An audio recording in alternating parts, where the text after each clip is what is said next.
Stub and Flask mounted on them, and passing additional lashings over the anchors they're hanging.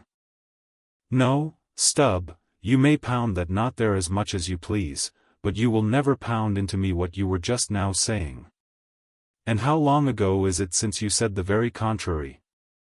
Didn't you once say that whatever ship Ahab sails in, that ship should pay something extra on its insurance policy, just as though it were loaded with powder barrels aft and boxes of lucifers forward? Stop, now, didn't you say so? Well, suppose I did? What then? I've part changed my flesh since that time, why not my mind?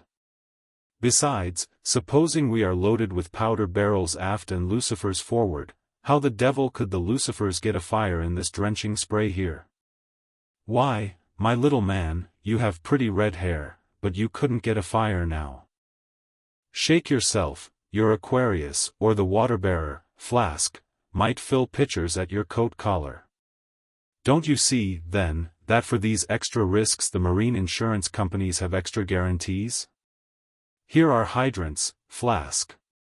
But hark, again, and I'll answer ye the other thing. First take your leg off from the crown of the anchor here, though, so I can pass the rope. Now listen. What's the mighty difference between holding a mast's lightning rod in the storm, and standing close by a mast that hasn't got any lightning rod at all in a storm? Don't you see, you timberhead, that no harm can come to the holder of the rod, unless the mast is first struck? What are you talking about, then? Not one ship in 100 carries rods, and Ahab, man, and all of us, were in no more danger then, in my poor opinion, than all the crews in 10,000 ships now sailing the seas. Why, you king post, I suppose you would have every man in the world go about with a small lightning rod running up the corner of his hat, like a militia officer's skewered feather, and trailing behind like his sash. Why don't ye be sensible, Flask? It's easy to be sensible, why don't ye, then? Any man with half an eye can be sensible. I don't know that, Stub. You sometimes find it rather hard. Yes, when a fellow's soaked through, it's hard to be sensible, that's a fact. And I am about drenched with this spray. Never mind, catch the turn there, and pass it. Seems to me we are lashing down these anchors now as if they were never going to be used again. Tying these two anchors here, Flask, seems like tying a man's hands behind him. And what big generous hands they are, to be sure. These are your iron fists, hey?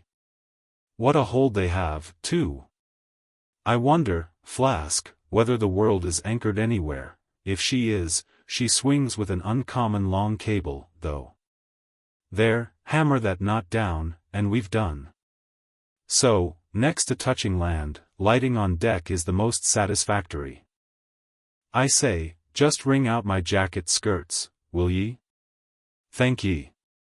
They laugh at long togs so, Flask, but seems to me, a long-tailed coat ought always to be worn in all storms afloat. The tails tapering down that way, serve to carry off the water, d'ye see. Same with cocked hats, the cocks form gable-end eave troughs, Flask.